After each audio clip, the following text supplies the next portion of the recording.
ከድቅድቁ ጨለማ ወደሚደነቀው ብርሃን እንድንሻገር ማንም የሚቀርበው በሌለ እውነተኛ ብርሃን ውስጥ የሚኖረውን ፀሐይ ጽድቅ በማኅፀኗ ተሸክማ ወደ ዓለም የወለደች ምስራቅ ሆና ፀሐይን ያወጣች እመብርሃን ለሞተውና ለተቀበረ ምድራችንም ከሞት በኋላ ሕይወት ከመቃብርም በኋላ ትንሣኤ የተገኘባት መሰረተ ሕይወት እመ ትንሣኤ ንጽሕተ ንጹሐን ቅድስተ ቅዱሳን እመቤታችን ድንግል ወላዲተ አምላክ ማርያም በአማላጅነቷ አትለየን። መድኃኔዓለም አምላካችን በአጽረ መስቀሉ ደግፎ ሁላችንንም በቀደመው ሥርዓት በአባቶቻችን ፍኖት በተዋሕዶ በረት ያጽናል። መነሻችን የጥበብ መጀመሪያ ማንን መፍራት ነው? እግዚአብሔርን መፍራት ነው። አስቀድሞ ዳዊት ልበ አምላክ ነቢየ እግዚአብሔር በመዝሙር 110 ቁጥር 10 ላይ ተናግሮታል። ልጁ ሰሎሞን በአንድ ቦታ አይደለም እየደጋገመ ይህን ቃል ተናግሯል። ከነሱ በኋላ የአዲስ ኪዳን ትምህርትም ይሄ ነው። የመጽሐፍ መጀመሪያ የመጽሐፍ መጨረሻ ሁሉ ፈሪሃ እግዚአብሔርን ማጽናት የጥበብ መጀመሪያ እንደሆነ መመስከር ነው። ስለዚህ አጠር አድርገን ጥቂት ነገር አይን ለመግለጥ በር ለመክፈት የሚረዳ መልእክት እንማማራለን። መጽሐፋችን እግዚአብሔርን መፍራትና ጥበብን እያገናኘ አንድነት ይናገራል። በእርግጥ እግዚአብሔርን መፍራት ከጥበብ ጥበብም ከእግዚአብሔር መፍራት ተለይተው አይነገሩም። ምንም እንኳን ዳዊት ኋላም ሰሎሞን የጥበብ መጀመሪያ እግዚአብሔርን መፍራት ነው ብለው ይናገሩ እንጂ እግዚአብሔርን መፍራት ራሱ ጥበብ ነው። እግዚአብሔርንም የመፍራት መጨረሻው ጥበብ ነው። የጥበብ መጀመሪያ እግዚአብሔርን መፍራት ነው። እነዚህ ሶስት ነጥቦች ያዙ። በታላቁ የጽናት አባት ኢዮብ መጽሐፍ ላይ መጽሐፈ ኢዮብ ምዕራፍ 28 ቁጥር 28 ላይ እንዲህ ይላል፣ እግዚአብሔርን መፍራት ራሱ ጥበብ ነው ይላል መጽሐፍ። ማንን መፍራት? ለዚህም ማለት ፈሪሃ እግዚአብሔር ጠቢብ ውእቱ፣ እግዚአብሔርን የሚፈራ ሰው ራሱ ጠቢብ ነው የሚባለው። ሰው ጠቢብ ነው የሚባለው እግዚአብሔርን ሲፈራ ነው። እግዚአብሔርን የሚፈራ ነው የሚባለውም ሰው ጠቢብ ነው። ስለዚህ እግዚአብሔርን መፍራት ጥበብ ነው። ጥበብ እግዚአብሔርን መፍራት ነው። ጠቢብ እግዚአብሔርን የሚፈራ ሰው ነው። እግዚአብሔርንም የሚፈራ ሰው ጠቢብ ነው። በመጽሐፈ ሲራክ ምዕራፍ 1 ቁጥር 31 ላይ ወደሃሪሃ ለፈሪሃ እግዚአብሔር ጥበብ ውእቱ ይላል። እግዚአብሔርንም የመፍራት መጨረሻ ደግሞ ጥበብ ነው ይላል። ሶስት ነገር አየን ማለት ነው። የጥበብ መጀመሪያ እግዚአብሔርን መፍራት ነው። እግዚአብሔርን መፍራት ጥበብ ነው። እግዚአብሔርን የመፍራት መጨረሻ ጥበብ ነው። ስለዚህ ጥበብ እግዚአብሔርን ከመፍራት እግዚአብሔርንም መፍራት ከጥበብ ተለይቶ አይታይም። ስለ ጥበብ ሰው ካወራ ጥበብ ስጋዊ ብቻ ሳይሆን ጥበብ መንፈሳዊ አለ። በሁሉ አስተባብሮ ልክ እንደ ነፍስና ስጋ እምነት ከምግባር አስማምቶ የሚኖረውን ሰው እግዚአብሔርን ስለፈራ መጽሐፍ ጠቢብ ይለዋል። መልካም ምግባር በጎ ትሩፋት ያጸናውን ሰው መጽሐፍ ጠቢብ ይለዋል። የእግዚአብሔርን ቃል እየሰማ በሰማው ቃል የሚኖረውን ሰው መጽሐፍ ጠቢብ ይለዋል። በጣም ሁለቱን ተመልከቱ። ለምሳሌ በማቴዎስ ወንጌል ምዕራፍ 7 ቁጥር 24 ላይ ለስም አጠራሩ ክብር ይግባውና በሰው ልቡና መታሰቡ በቅዱሳት መጻሕፍት መዘገቡ በቃል መነገሩ በሕሊና መዘከሩ ከፍ ያለው መድኃኔዓለም ኢየሱስ ክርስቶስ እንዲህ አለ፣ ወኩሎ ኬ ዘይሰምዕ ቃሌ ወኢይገብሮ ይመስል ብእሴ አብደ። ቃሌን እየሰማ የሰማውን ቃሌን የማይሰራው የማይፈጽመው ሰው ሰነፍን ሰው ነው የሚመስለው አለ። ምን አይነት ሰው ይመስላል? ያው ሰንፍና የጥበብ ተቃራኒ ነው። ቃሉን ይሰማል፣ የሰማውን ቃል የማይሰራ ሰው ሰነፍ ሰውን ነው የሚመስለው። ዘሐነጸ ቤቶ ዲበ ሆፃ፣ ቤቱን ድቡሽት ላይ የሰራ ወይም አሸዋ ላይ የሰራ አሊያም ጽኑ መሰረት በሌለው ስፍራ የሰራ ሰነፍን ሰው ይመስላል አለ። ለዚህ ሰው ፈተና ከሶስት ወገን መጣበት። ከስንት ወገን አልኳቸው? ከላይ ዘንሙ ዝናባት፣ ዝናብ ዘነበ። ከጎን ወነፍዑ ነፋሳት፣ ነፋስ ነፈሰ። ከስር ወወሕዙ ወሐይስት፣ ጎርፎችን ጎረፉበት አለ። ወገፍዕዎ ለውእቱ ቤት፣ ያን የሰነፉን ሰው ቤት ገፉት። ወወድቀ ወደቀ፣ ወኮነ ድቀቱ አብየ፣ አወዳደቁም የከፋ ሆነ አለ። ከከፋ ውድቀት በቸርነት ሁላችን የሚታደገን። መልሶ ምን አለ? ወኩሎ ኬዘ ይሰምዕ ቃሌ ወይገብሮ ይመስል ብእሲ ጠቢበ ዘሐነጸ ቤቶ ዲበ ኮክ። ቃሌን የሚሰማ በሰማው ቃሌ የሚኖር ትእዛዙን የሚያደምጥ ባደመጠው ትእዛዝ የሚመራ ሰው ግን ጠቢብን ሰው ቤቱንም በአለት ጽኑ መሰረት ላይ ይሰራን ይመስላል። ዝናብ ዘነበ፣ ነፋስ ነፈሰና ጎርፍ ጎረፈ፣ ያንን ቤት ገፋው። ወኢወድቀ ያ ቤት ግን አልወደቀም። ምክንያት እስመ በዲበ ኮክ ተሳረረ፣ በጽኑ መሰረት በመልካም አለት ታንጿልና ያ ቤት ግን ሊወድቅ አልቻለም ማለት። ሁለቱን ሰዎች አስቀመጠ። የእግዚአብሔርን ቃል እየሰማ የማይሰራ ሰው ሰነፍ ነው። የእግዚአብሔርን ቃል ግን ሰምቶ የሚሰራ ሰው ማለት ቃሉን የሚሰማ በእምነት የሚኖር ነው። ሰምቶ የሚያደርግ ምግባር ያለው ሰው ነው። በምግባር መኖር ሰውን ጠቢብ ያሰኘዋል። ከእምነቱ ጋር ምግባሩን አስማምቶ የሚኖረውን ሰው መጽሐፍ ደጋግሞ ጠቢብ እያለ ይጠራዋል።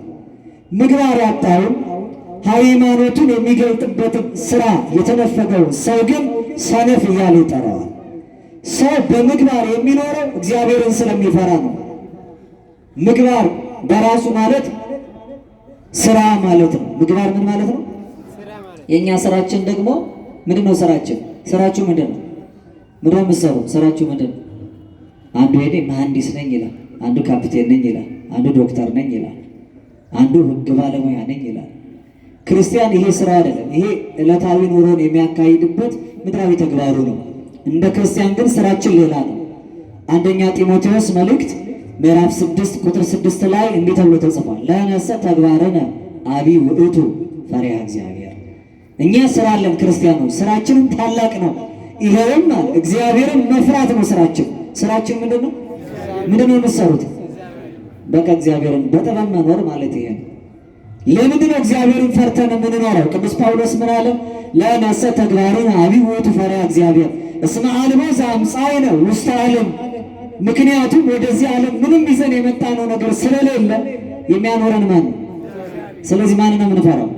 እግዚአብሔር። የእኛ ተቀዳሚ ስራችን፣ ዋናው ተግባራችን እግዚአብሔርን መፍራት ነው። አልቦ ይንግር መሲያምን ነው። ወደ ዓለም ምንም ይዘን አልመጣንም።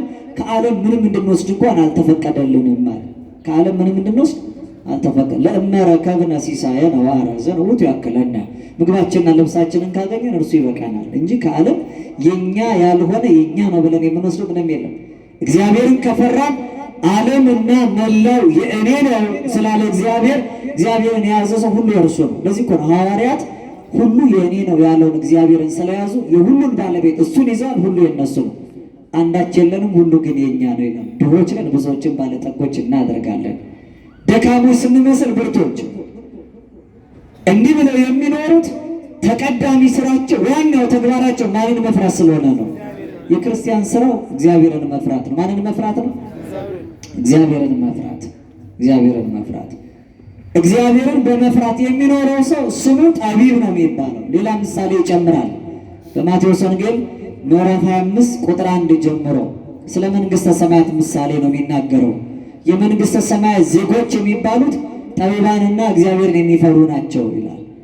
እግዚአብሔርን መፍራት ማለት ደግሞ መልካም ስራ መስራት ነው። እንደ ቃሉ መኖር ማለት ነው። የሚሰሙትን እግዚአብሔር አድርጉ ያለውን ማድረግ፣ አታድርጉት ያለውን ደግሞ ሳይፈጽሙ ጸንቶ መኖር። ይሄ ነው ሰውን እግዚአብሔርን ፈርቷል ጠቢብ ነው የሚያሰኘው። ምን አለ? አሜሃ ትመስል መንግሥተ ሰማያት አስሮነ ደናግለ እለነስ አማሃት ይሆን ወወፃ ውስተ ቀበላ መራዊ። መንግሥተ ሰማያት ያን ጊዜ ነው የምትመስለው 10 ቆነጃጅቶችን 10 ደናግል ሴቶችን ትመስላለች። እነዚህ መብራታቸውን ይዘው ሙሽራውን ሊቀበሉ ወጥተዋል። ምናቸውን ይዘው? መብራት ይዘዋል። ማንን ሊቀበሉ ወጡ? ሙሽራውን። ከ10 መካከል ግን 5ቱ ሰነፎች ናቸው፣ 5ቱ ግን ጠቢባን ናቸው ይላል። ልባሞች አስተዋዮች የሚላቸው ጠቢባኑን ነው። ጠቢባን ያሰኛቸው 5ቱን ምንድን ነው? ከክራቸው ጋር ዘይት ይዘዋል ይላል። መብራታቸው እንዲበራ ግባቱን በሙሉ በሁሉ መንገድ አሰናድተዋል። ሰነፎቹ ክር ያላቸው የሚበራበት ዘይት ግን አልነበራቸውም፣ ነዳጁ የላቸውም። ያን ጊዜ ሙሽራው ሲዘገይ ሁላቸውም እንቅልፍ አላቸውና ተኙ ይላል። ያን ጊዜ መጻመራዊ ሙሽራ መጣ። ፀሐዩ ተቀበሉ፣ ውጡ ተቀበሉ ተባሉ። ተነስተው አስሩ መብራታቸውን አብርተው ሙሽራውን በብርሃን አጅበው ሊገቡ ሲሉ ሰነፎቹ ክርን ያላቸው ዘይት የላቸው፣ ዘይታቸው አልቆባቸዋል። ሲያበሩ ጭል እያለ መብራት አቃተው። ወደ ልባሞቹ ሄደው እስመ ማኅተቤነ ጠፍአነ፣ መብራቶቻችን ጠፍተውብናልና እባካችሁ ከዘይታችሁ ስጡን አሏቸው። ይሄ ጊዜ አንዱ ለሌላው የሚደርስበት ጊዜ አልነበረም። ቀድሞ እያሉ ተካፍለው መቆየት ይቻላቸዋል። አብርተዋል። ስለዚህ ሙሽራውን አጅበው የሚገቡበት ሰዓት ነው። እኛ ያዘጋጀነው በዚህ ሰዓት ለራሳችን የሚሆነውን ነው፣ ለራሳችሁ ፈልጉ አሏቸው። ገበያ በተነሳበት፣ ሱቅ በተዘጋበት በዚያ ጨለማ ወጥተው ወደ መንደር ሄደው ዘይት ፍለጋ ማግኘታቸውን እንጃ ተመለሱ ይላል። ሲመለሱ ሙሽራው ገብቶ አጃቢዎቹ ድምተኞቹ ተሰናድተው በሩ ተዘግቷል። እጅ ጸፍተው ደጅ ጠንተው ሙሽራውን አስጠሩ። ምን ሆናችኋል? ድምተኞች ነን፣ ዘይት አለቀብን፣ መንደር ፍለጋ ሄደን ስንመጣ ደጃፉ ተዘጋብን አሉት።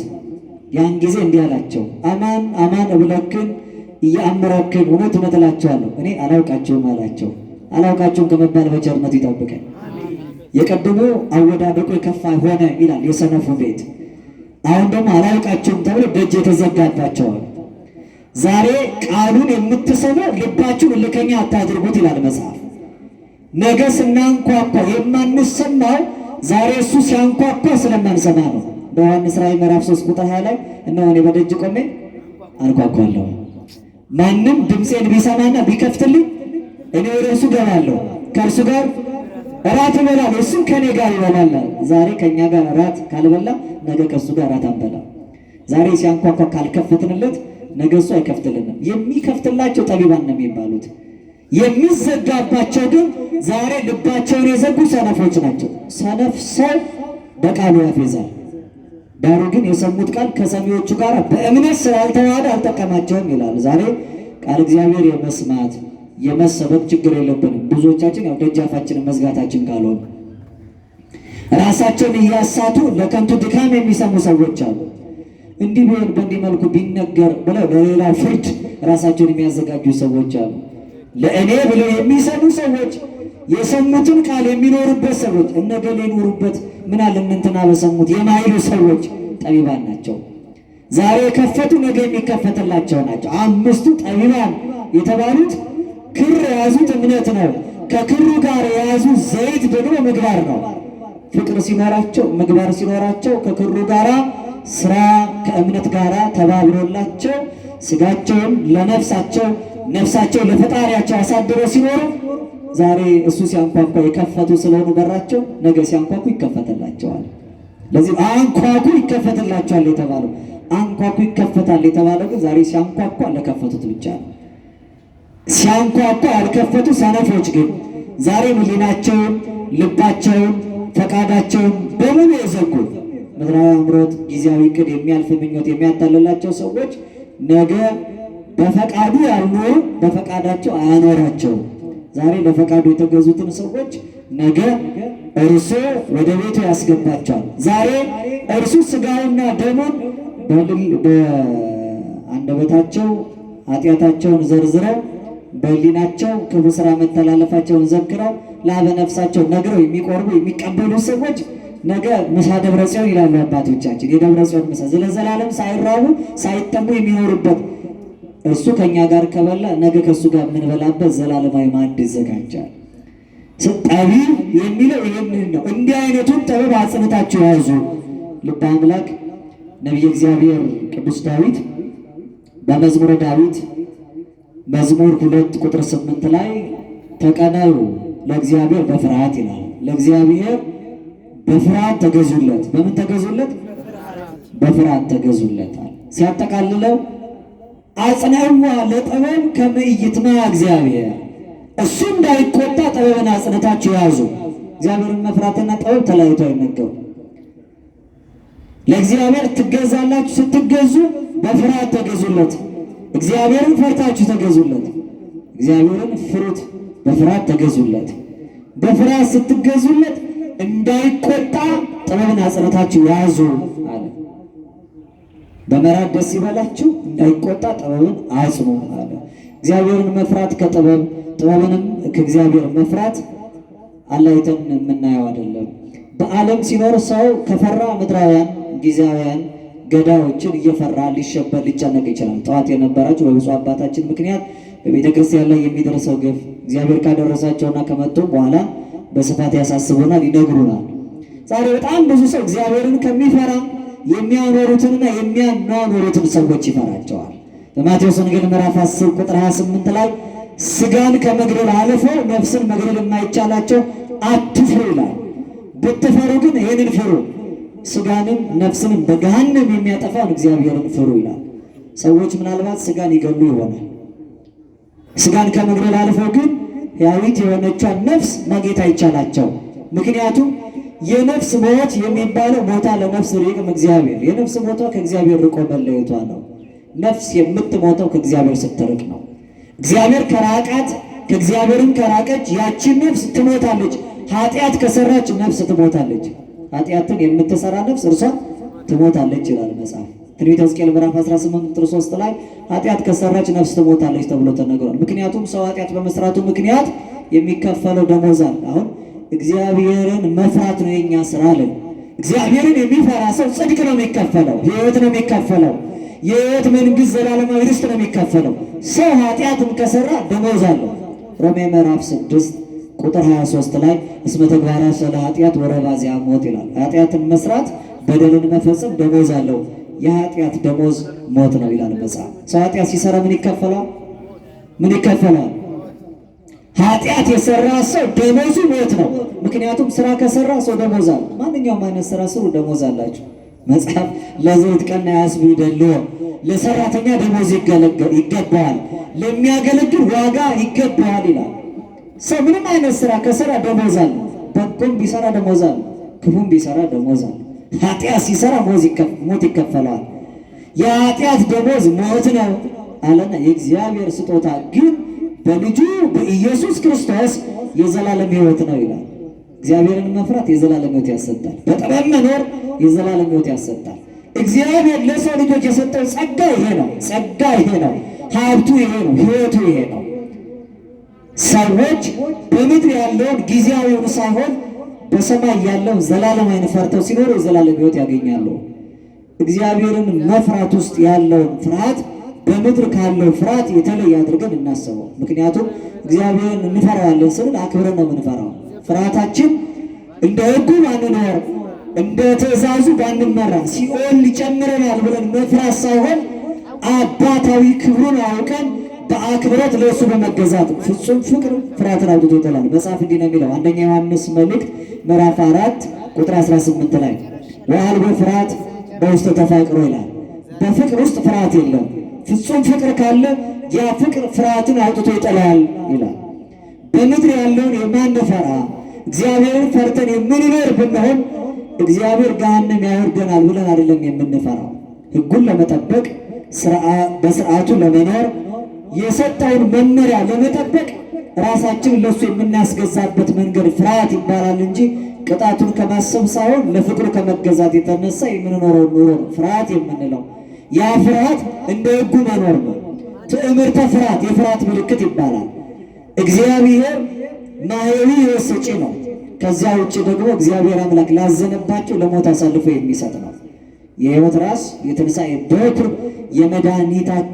መድኃኒታችን ተብሎ የተነገረው አምላክ አሳልፎ ሲሰጥ ሕይወት ያልሰጣቸውን ድኅነት ያልሰጣቸውን ለዘላለም ክብር ያላበቃቸውን የሞት ራት ይሆናሉ።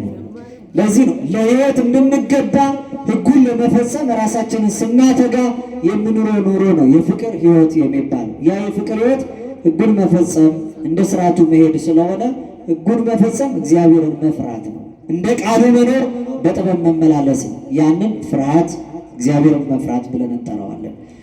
አንድ ጌታችን የሰጠውን ምሳሌ እንደ ማጠቃለያ እናንሳ። 4 ነጥቦች ያሉበት ነው። በዚህ በማቴዎስ ወንጌል ምዕራፍ 10 ቁጥር 17 ላይ ክርስቶስ አምላካችን ክርስቲያኖች በምድር መካከል እንዴት ነው በጥበብ መኖር የሚችሉት? እግዚአብሔርን ፈርቶ መመላለስ የሚቻለው እንዴት ነው? የጥበብ መጀመሪያ እግዚአብሔርን መፍራት ከሆነ፣ እግዚአብሔርን መፍራት ጥበብ ከሆነ፣ እግዚአብሔርን የመፍራት መጨረሻው ጥበብ ከሆነ በጥበብ እግዚአብሔርን ፈርቶ መኖር የሚቻለው እንዴት ነው እንድንል እንዲህ ነው ብሎ አስተማረ። ራሱ ያደገው በጥበብ ነው። ራሱ ያደገ ክርስቶስ በሰውና በእግዚአብሔር ፊት ይልና በቁመት በጥበብ በሞገስ ያድግ ነበር ተብሎ ተነግሯል። የጥበብ እድገት በቃል ሳይሆን በስራ ክርስቶስ አምላካችን ያስተማረው ነው። እንዴት ነው ታዲያ ይህንን የጥበብ እድገት ገንዘብ ማድረግ የምንችለው? ከፍጥረት መካከል ዘያድግ ርእሶ ዘእንበለ ሰማዕት፣ ራሱን ያለ ምስክር አይተውም። ምሳሌ የሚሆን ነገር አስቀመጠ። ርቱዐ ሃይማኖት የተባለ የቤተ ክርስቲያናችን መጽሐፍ ስንናገርና ስናስተምር ይላል ናስተሐምምኬ ከመ ንርከብ ምሳሌ፣ ምሳሌ ለማግኘት እንጨነቅ እስኪ። እስመ ምሳሌ ከሳቴ ገጸ ነገር ውእቱ፣ ምሳሌ የነገሮችን ፊት ገልጦ ማሳየት ይቻለዋል። ክርስቶስም አፌን በምሳሌ ከፍታለሁ ብሎ ለሕዝቡ እንዴት ጠቢብ መሆን እንደሚቻል፣ እንዴት እግዚአብሔርን ፈርቶ መኖር እንደሚቻል እንዲህ ብሎ አስተማረ። የማቴዎስ ወንጌል ምዕራፍ 10 ቁጥር 17 ላይ ወናሁ አነ እፌንወክሙ ከመ አባግዕ በማእከለ ተኵላት፣ እነሆ እኔ አለ እንደ በጎች በተኩላዎች መካከል እልካቸዋለሁ። እስኪ ሁላችሁ በሉ እንደ በጎች በሉ። በተኩላዎች መካከል እልካቸዋለሁ። እንደማን አለ? እንደማን? በማን መሃል? በተኩላዎች መካከል እልካቸዋለሁ። እናንተን በጎች አድርጌ በተኩላዎች መካከል እልካቸዋለሁ አለ። ዛሬ ተኩላ የበዛበት ዓለም ስለሆነ ክርስቶስ ደግሞ የራሱን አገልጋዮች መንጋዎቹ ምእመናን በጎች አድርጎ ይልካቸዋል። አንዳንድ ጊዜ በይሁና የሚጠቀሱ ጥቅሶች አሉ። ለምሳሌ ይሄ የታክሲና የባጃጅ ጥቅስ ይባላል። በፍየል ዘመን በግ አትሁን የሚል ጥቅስ አላያቸው? አይታቸው አላያቸው? አቤት ግድ የላቸውም። በፍየል ዘመን እናንተ ምን ሆኑ? እንኳን በፍየል ዘመን በተኩላ ዘመን በግ ሁኑ። ተኩላ በበዛበት መካከል እኔ እናንተን ምን ብዬ ልካቸዋለሁ? እንደ በጎች ነው የምልካቸው። ያኔ እንዴት ትኖራላችሁ? ይህን ስሙ አለ ኩኑ እንከ ጠቢባነ ከመ አርዌ ምድር ወየዋሃነ ከመ ርግብ። ያን ጊዜ ተኩላ ሲበዛ በጎች ሆናችሁ ስትኖሩ ተኩላውን ምሰሉ አልላችሁም አለ። በግ እንደሆናችሁ ግን እነዚህ ሁለት ጠባያት ገንዘብ አድርጉ። እንደ እባብ ጠቢባን ሆኖ፣ እንደማን? እንደ እባብ ልባሞች ጠቢባን ሆኖ፣ እንደ ርግብም ደግሞ ይሁናን ገንዘብ አድርጉ። የዋህ ብቻ አትሁኑ፣ ጠቢባንም ሆኖ ጠቢብ ብቻም አትሁኑ፣ የዋህናንም ገንዘብ አድርጉ አለ። የዋህነትም ከጥበብ ጋር አጽንታችሁ ያዙ አለ። ይሄ ዘመን በተለይ ሁላችን እንደምናውቀው ተኩላ የበዛበት፣ ምዕመናን ደግሞ በነጣቂ ተኩላ በከንቱ የሚያልፉበት ዘመን ነው።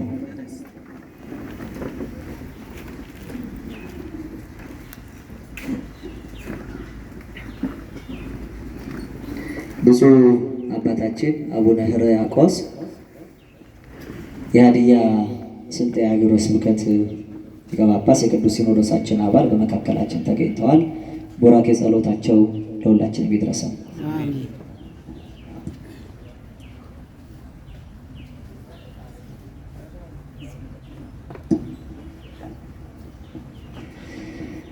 እንቀጥል ብለው ፈቅደውልናል።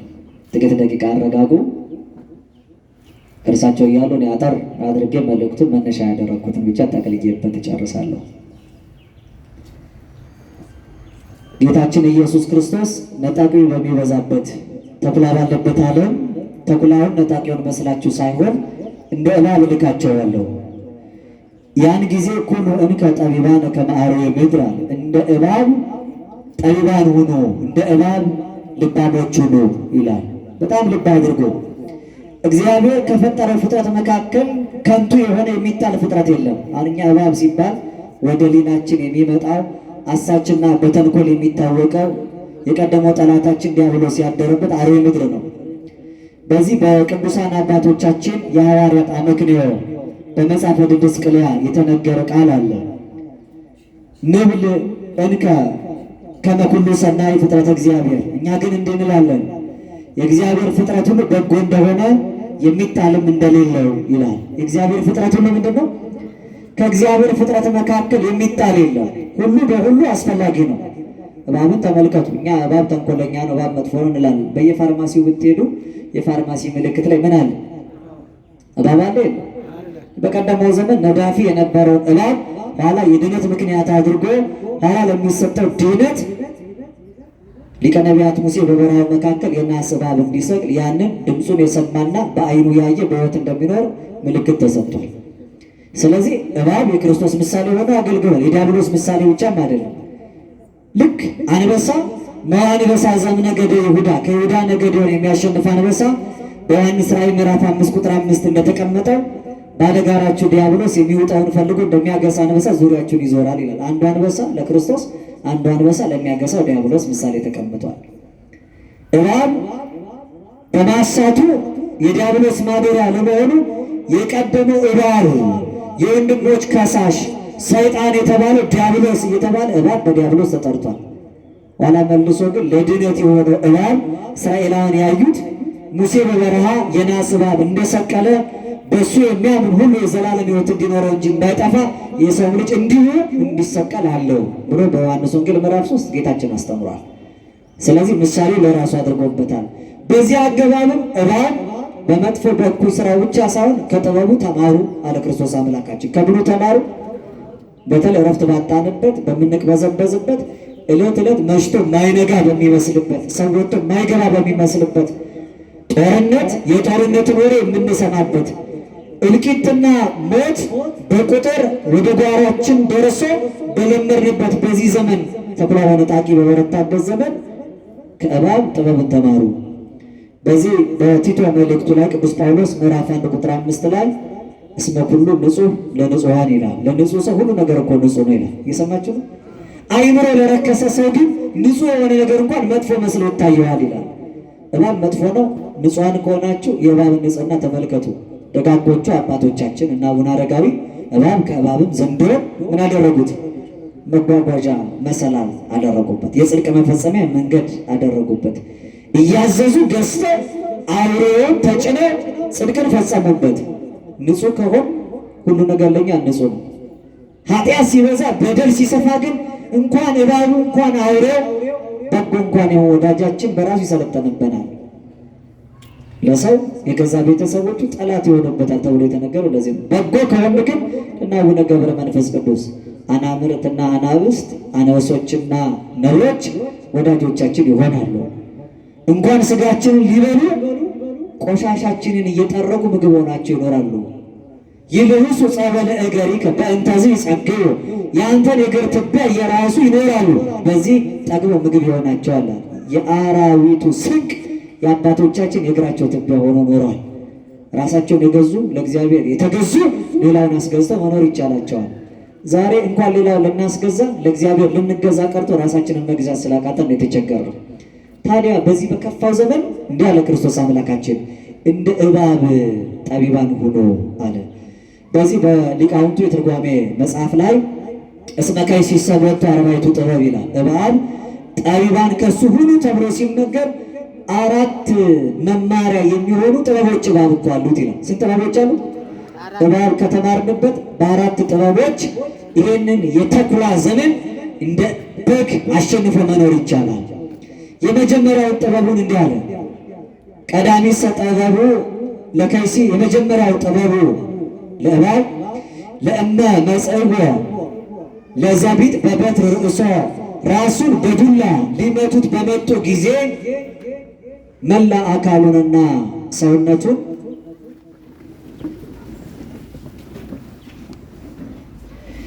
ክቡር አባታችንም የደብራችን አስተዳዳሪ በመካከላችን አሉ። የአባቶቻችን ጸሎታቸው ይጠብቃል።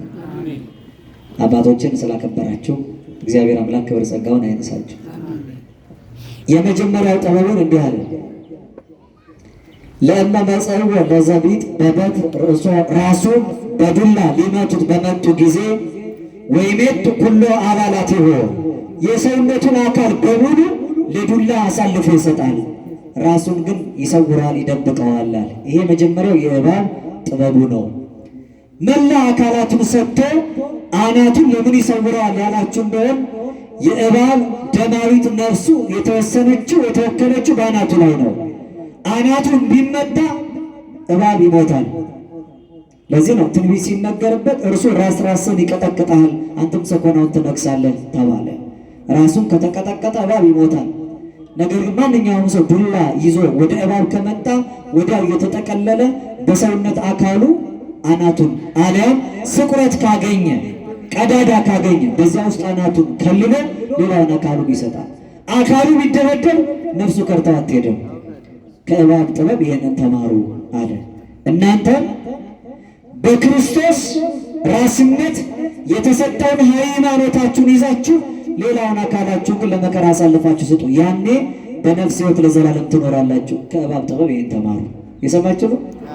ሃይማኖቱን አጽንቶ የሚኖር ሰው በእምነቱ ታምኖ እግዚአብሔርን ደስ አሰኝቶ የሚያልፍ ሰው ለጊዜው ስጋው ያልፋል። ቅድም እንዳልነው መፍራት እግዚአብሔርን ነው። ስጋን ከመግደል አልፎ ሌሎቹ ነፍስን መግደል አይቻላቸውም። እባብ ራሱን ሰውሮ ሌላ አካሉ እንደሚሰጠው በክርስቶስ ራስነት ያለ እምነታችሁን ሰውራችሁ ደብቃችሁ ሌላውን አካላችሁን ግን ለመከራ አሳልፋችሁ ስጡ። መጠወተ ርዕስ ለሞት ወደ መከራ ራስን ለሞትና ለመከራ አሳልፎ መስጠት በእቅነት ሃይማኖት እምነትን በመጠበቅ እምነት ራስ ነው። እምነት ምንድን ነው? ራስ ነው። እምነታችን ራሳችን ነው።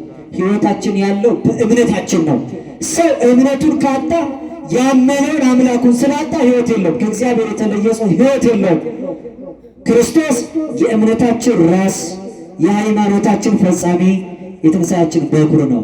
ይህንን ካጣን እምነት የለንም፣ ትንሣኤ የለንም፣ ሕይወት የለንም። ምን አለ በዮሐንስ ወንጌል ምዕራፍ 11 ቁጥር 25 ላይ አነ ውእቱ ትንሣኤ ወሕይወት፣ እኔ ትንሣኤ ነኝ ሕይወትም ነኝ አለ።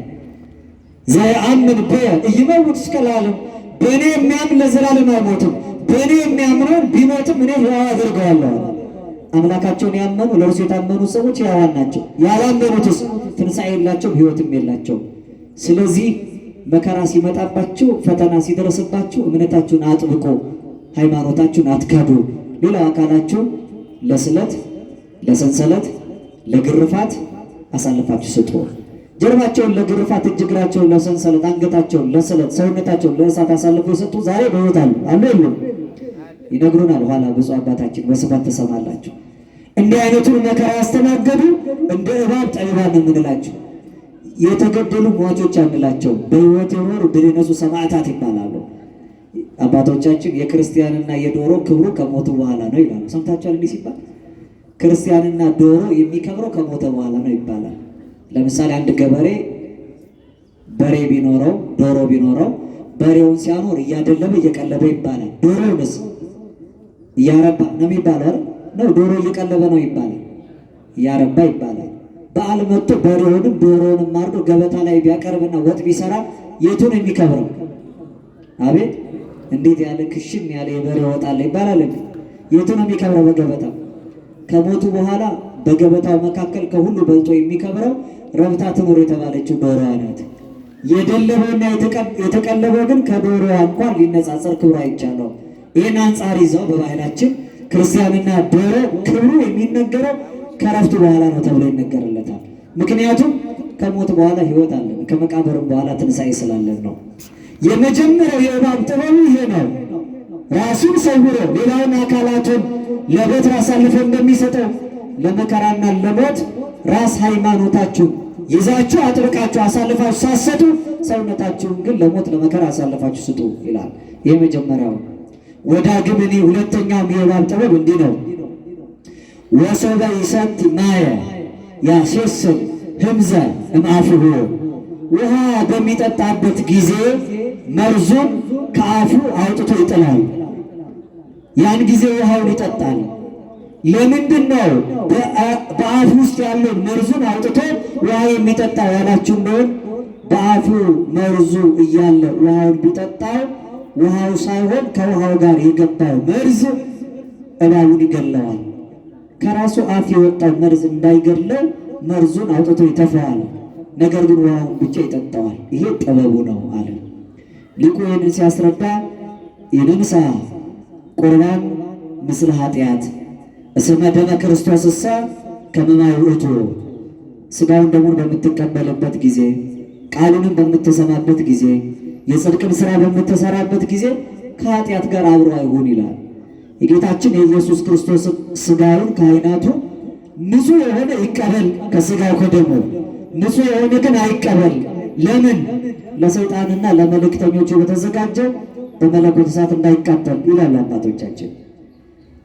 በንጽሕና መቀበል ማለት የራሳችን ኃጢአትና በደል እንዳይገድለው። ይሁዳን ታስታውሳላችሁ? በእራት ጊዜ ከሐዋርያቱ ጋር አብሮ ነበር። ጌታችንን አሳልፎ የሚሰጥበትን 30 ብር ተቀብሏል። የዘላለም ስንቅ የዕድሜ ልክ ቀለቡን በ30 ብር ሸጦ ንጹሐን ከሆኑት ጋር ንጹሕ መስሎ ቀርቧል። እግራቸውን አጥቧቸው እናንተ ሁላችሁ ንጹሐን ናቸው ከአንዱ በቀር ይላቸዋል። በእራትም መካከል እያሉ ከእናንተ አንዱ አሳልፎ ይሰጠኛል ይላቸዋል። አብሯቸው ንጹሕ መስሏል። እኔ ሆን ሲሉ እሱ እኔ ሆን ይላል እንደማያውቅ። ያን ጊዜ ጌታችን ኢየሱስ ክርስቶስ ሥጋውን አንስቶ ቆርሶ ደሙን አንስቶ ቀርቶ እንካችሁ ሥጋዬ ነው ደሜ ነው ከእርሱ ብሉ ከእርሱ ጠጡ፣ የአዲስ ኪዳን ሥርዓት ለብዙዎች የኃጢአት ስርየት የተቆረሰ የሚፈስ ብሎ ሰጣቸው። ይሁዳም አብሮ ቆረበ ተቀበለ። ምስለ ኅብስት ቦአ ሰይጣን ውስተ ልበ ይሁዳ፣ ከኅብስቱ ጋር ግን ሰይጣን ወደ ይሁዳ ልብ አብሮ ገባ ይላል። ንጹሕ ባልሆነ አንደበት ሲቀበሉት ፍዳ ያመጣል። ለዚህ ነው ማኅየዊ ሕይወት ሰጪ እሳት ነው። እሳት በላዩ ላይ ለአማጽያን ለሚያምፁ ሰዎች ግን የሚባላ እሳት ነው ይላል። የሚበላ እሳት፣ የሚያጠፋ እሳት፣ ድል የሚነሳ እሳት። ክብርን ከሚሰጥ ሕይወትን ከሚሰጠው እሳት የሚለየው አንዱ እሳት ከነ ኃጢአታችን ከተቀበል ነው። እባብ ግን እንዲህ ነው የሚኖረው። ዛሬ ዓለሙ የማይመቸን በዓለምም ደግሞ አልመች ያለን እንዲህ ስለምንኖር ነው። እግዚአብሔርን ቃል እንሰማለን። የምንሰማው ከተዛባ ሕሊና ጋር ነው፣ ከምድራዊ አመለካከት ጋር ነው፣ ከጊዜያዊ ዕቅድ ጋር ነው።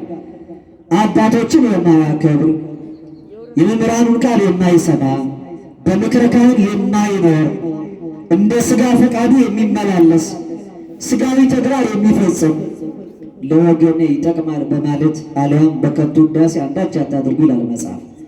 እንዲህ ላለ ለእኔ አካባቢ ሰው የሚጠቅመው ይሄ ነው፣ የእኛ ዘመዶች የሚመቻቸው ይሄ ነው፣ የእኛ ዘር፣ የእኛ ወገን፣ የእኛ ባህል የሚጥመው ይሄ ነው ብሎ ሌላውን የሚገፋ ሰው ካለ እንዲህ አይነቱ ከሚሰማው ቃል እግዚአብሔር ጋር አብሮ አይስማማው። ነገር ግን ቃሉን ለገዛ ፈቃዱ እያጣመመ ይኖርበታል። እባብ መርዙን ጥሎ ውሃ ጠጥቶ እንደሚስማማው መርዙን ሳንጥለው ከነመርዙ ስለምንሰማው የምንሰማው ቃል አይጠቅመንም። እንዲያውም መጥፊያ ይሆንባቸዋል፣ ቃሉ መፈራረጃ የሚሆንባቸው።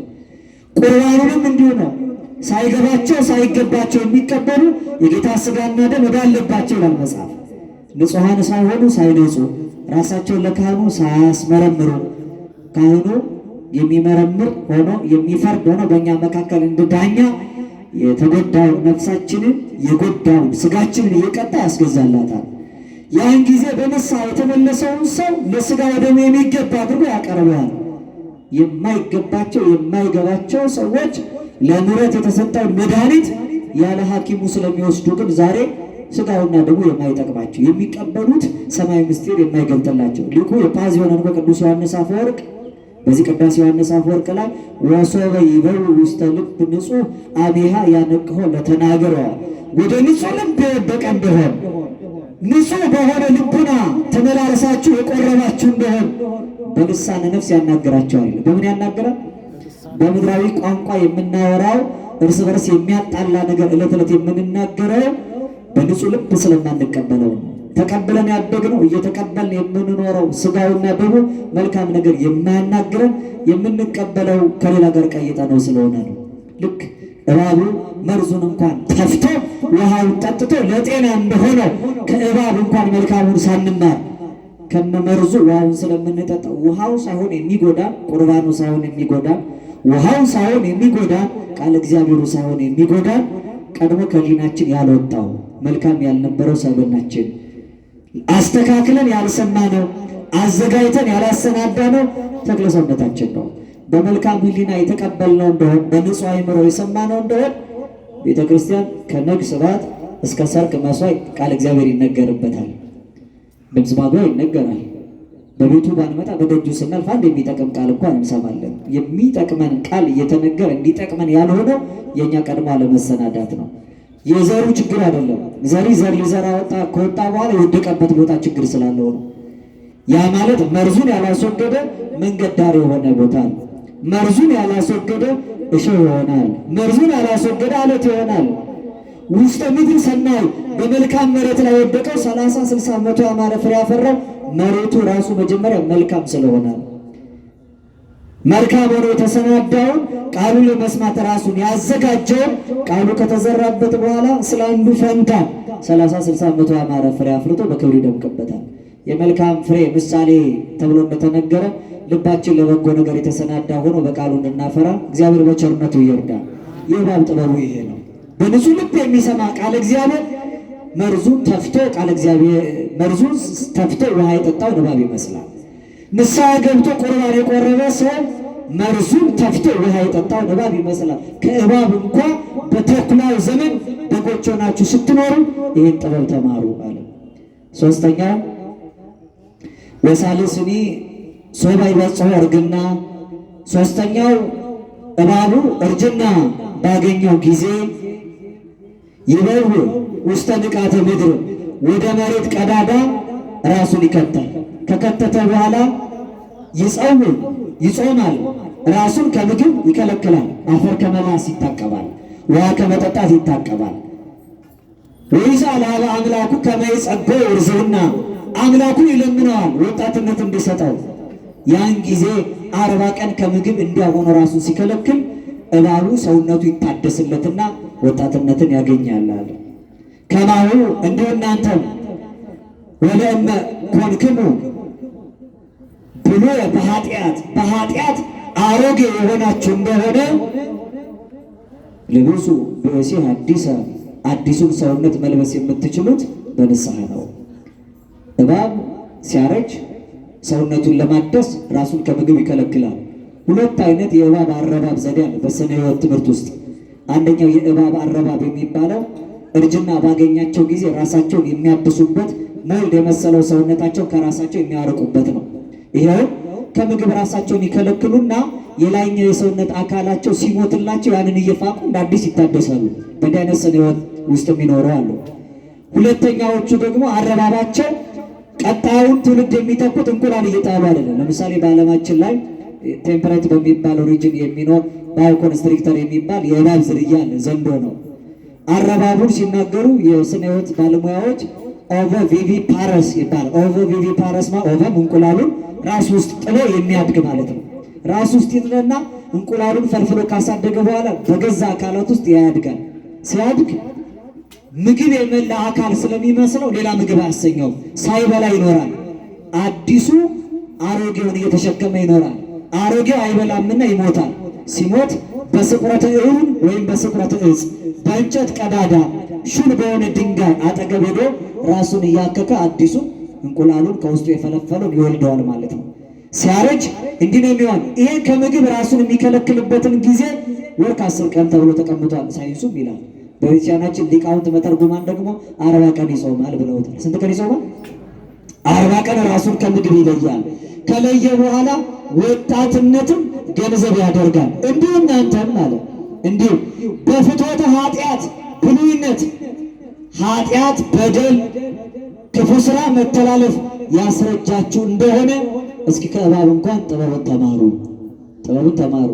እሱ እንደሚጾመው ራሱን ከምግብ እንደሚለየው በተሸነቆረ ቦታ ላይ ከቶ ሲለምን እንደሚኖረው እናንተም በጾም በጸሎት በምጽዋት በስግደት በመልካም ምግባር በበጎ ትሩፋት ነፍሳችሁን ለስጋችሁ ስጋችሁን ለነፍሳችሁ ነፍሳችሁን ለፈጣሪያችሁ አስገዝታችሁ ጥቂት ጊዜ እግዚአብሔር እንደጅ ጥኖት ያኔ አዲሱን ሰው እሱ ያለብሳቸዋል አለ። ይህ ስለ ንስሐ ነው የሚናገረው። ኃጢአትን አርቆ በደልን አስወግዶ ኃጢአተኞችና በደለኞችን ተመልክቶ በኃጢአትና በበደል የሚቀናበት ክፉ ዘመን ስለሆነ ይትቅና ላይለ እኩያን ወኢ ላይለ ገበተ አመፃ። ልበ አምላክ ቅዱስ ዳዊት ኃጢአትን በሚያደርጉ አመፅን በሚፈጽሙ ሰዎች ላይ አትቅና ይላል። ዛሬኛ በጣም የሚያስቀና የተፈጸመው ኃጢአት ነው። አንድ ሰው መጥፎ ስራ ሲሰራ ካየ የእሱን መጥፎ ስራ የሚያስንቅ ተግባር ለመፈጸም ነው እንቅልፍ የምናጣው። እነገሌ በእንዲህ አይነት መልክ ሰው ገለዋል ከተባለ ቆይ እኛ እንዴት እንደምንገል እናሳያቸዋል የሚል ሰዋል። በኃጢአት የሚቀና ሰው እንዲህ ያለ ግፍ ፈጽመዋል ሲባል እንዴት ያለ ጥፍ ግፍ ፈጽመ እንደምናሳያቸው የሚል ለበቀል የሚነሳሳ ለመግደል እንቅልፍ የሚያጣ ደም ለማፍሰስ እረፍት የሌለው ሰው ማለት ነው። ክፉ በሚያደርጉትና ኃጢአትን በሚያበዙ አመፀኞች አትቅኑ። ለዚያውም ቅኑ ከተባለ ቅኑ ለእንተ ተአቢ ጸጋ ይላል። ለሚበልጠው ጸጋ መቅናት፣ መልካም ለሆነው ስራ መቅናት። እንደ ክርስቲያን መቅናት ካስፈለገ በጎን ስራ ለመስራት፣ እንደ ክርስቲያን መቅናት ካስፈለገ መልካም ምግባር ለማጽናት ነው። ስለዚህ እባብ የሚያደርገው ይህንን ነው። ሰውነቱ ሲያረጅበት የሚታደሰው እየጾመ ነው፣ እየጸለየ። በእንስሳዊ ጠባዩ ፈጣሪውን ያውቃል። እናንተ ይልቁንም ግዕዛንነት እውቀት፣ ሕይወትና ነፃ ፈቃድ ያላችሁ ናችሁ፣ ለእግዚአብሔር መንግሥት እንድትገቡ የተፈጠራችሁ። እግዚአብሔር ራሱ አስቦና ተናግሮ ብቻ ሳይሆን በቅዱሳን እጆቹ እንደ ዘንግ መልምሎ እንደ እሸት ፈልፍሎ ራሱን አስመስሎ የሰራችሁ እንዲህ ያለው የከበረው የሰው ልጅ ይልቁንም ከእባብ በላይ በርትቶ ጠንክሮ ጾምን ጸሎትን ገንዘብ አድርጎ ከፍትወተ ኃጢአትን ከመፈለግ የተነሳ ያረጀ ሰውነቱን ማደስ ይጠበቅበታል። አራተኛውና የመጨረሻው እንመልከት። ወራብእኒ ለመነጸረ ሰብአ ሰዎችን ሲመለከታቸው እንዘ ያልፉ በፍኖት በመንገድ መካከል ሲያልፉ እነሰ ርእዮ ምስለ በትር ዱላ ይዘው በመንገድ ሲያልፉ ካያቸው ይመይጥ ካለ ፍኖተ ሌላ መንገድ ቀይሮ ይሄዳል። እባብ የሰማችሁ ነው። እባቡ ሰው በመንገድ ሲመጣ ዱላ ይዞ ሲመጣ ካየ ሌላ መንገድ ቀይሮ ነው የሚሄደው። ምክንያቱም ምን ብሎ ያስባል? ብጠጋውና ብተናኮለው በበትሩ ራሴን መጥቶ ይገለኛል ብሎ ያስባል። እነሰ ርእየ ዘእንበለ በትር ይሃልፍ እንተ ኀቤሁ በብሂለ በምንት እንከ ይቀትለኒ በመንገድ ያየው እንደሆን ዱላ ያልያዘ ከሆነ ግን ወደሱ ይመጣል። ምን ይለዋል? በምን ሊገለኝ ይችላል ብሎ ይተናኮለዋል ይላል። እናንተም እንዲሁ ነው። የጠላትን ማሳት ወቁ። በትር ይዘው የመጡትን ድል ሊነሷቸው የመጡትን በመንገድ እንገጥሟቸዋለን እንዳትሉ፣ የመከራውን ጊዜ ተሰውራችሁ ጾም ጸሎት አጽንታችሁ ክፉን ከሚያደርጉት ሰዎች ጋር ክፉ በማድረግ እየተባበራችሁ መጥፎ ከሚሰሩት ሰዎች ጋር መጥፎ በመስራት እያበራችሁ ክፉን በክፉ ለመቃወም እንዳትጥሩ፣ የጠላትን ማሳት አታውቁምና። ነገር ግን መቼ ከጎልማሳ ክፉ ጎልማሳ ምኞታል ዝሙት እንዲህ ያለውን የዝሙት ኃጢአት እየሄዱ እየተጋደሉ ማሸነፍ አይደለም። እሳትን በጉያው ተሸክሞ የማያቃጥለው ማንም የለም። እንዲህ ሲሆን የፈተና ማምለጫው መንገድ ሽሽት ይባላል። ድል መንሳት ቀርቦ ብቻ ሳይሆን እየራቁ ወደ እግዚአብሔር እየተጠጉ ድል ከሚነሳን ነገር እየተሸሸጉ ወደ እግዚአብሔር ጉያ እየቀረቡ ድል መንሳት ይሻላል። ድል የምንነሳው በአቅማችን የሚሰጠን ፈተና እናውቀው። እግዚአብሔር ሲፈትን ልዩ ልዩ መከራ ሲደርስባችሁ እንደ ሙሉ ደስታ ቁጠሩት የተባለው ድል የምንነሳበትን ጉልበት አብሮ ሰጥቶ ከፈተናው ጋር እግዚአብሔር መውጫውን እንዳዘጋጅ በማሰብ አልያም ከአቅማችን በላይ ወደ ሆነው ወደማንወጣው ድል ለመንሳት ጉልበት ወደ የለም ክፉን በክፉ ለመቃወም ጭምር እየተጠጋን ድል የምንነሳበት ዘመን ብዙ ነው። በማስተዋል በጥበብ ራስን በመግዛት ይህን የመከራ ዘመን ማሸነፍ እንድንችል የአባቶቻችን አምላክ እግዚአብሔር በቸርነቱ ይርዳል። ለአባቶቻችን ያለን ክብር፣ ለኦርቶዶክሳዊቷ ተዋሕዶ ሃይማኖታችን ያለን ፍቅር፣ በእምነት ያለን ጽናት፣ በተጋድሎም ያለን ትጋት ሳይቀንስ ሰማያዊ የሆነውን የአምላካችንን ኃይሉን በታቦት በመስቀሉ መንፈሳዊውንም በረከት በእምነት በጠበሉ ተቀብለን ክብሩን እንድንወርስ የሁላችንን ፍጻሜ ያሳምርልን። እግዚአብሔር አምላክ በዚህ ተኩላ በሚበዛበት እንደ በጎች በተላክንበት ዘመን በትረ መዓቱን አንስቶ ሀብለ ምሕረቱን ዘርግቶ በፍቅር ዓይኖቹ እንዲያየን በምሕረት እጆቹ እንዲዳብሰን እንደ እባብ ልባሞች ሆነን እንድንኖር በቸርነቱ ይርዳን። እመይስሕትኩ አንትሙ እለ በመንፈስ አርቱኒ ያላገባብ የጨመርኩትን ስቼም ያጎደልኩትን ብፁዕ አባታችን ክቡር አባታችን ሊቃውንት መምህራን መንፈሳውያን የእግዚአብሔር ቤተሰቦች አርሙኝ። የጥበብ መጀመሪያ እግዚአብሔርን መፍራት ነው። ይቆየን። ወስብሐት ለእግዚአብሔር ወለወላዲቱ ድንግል።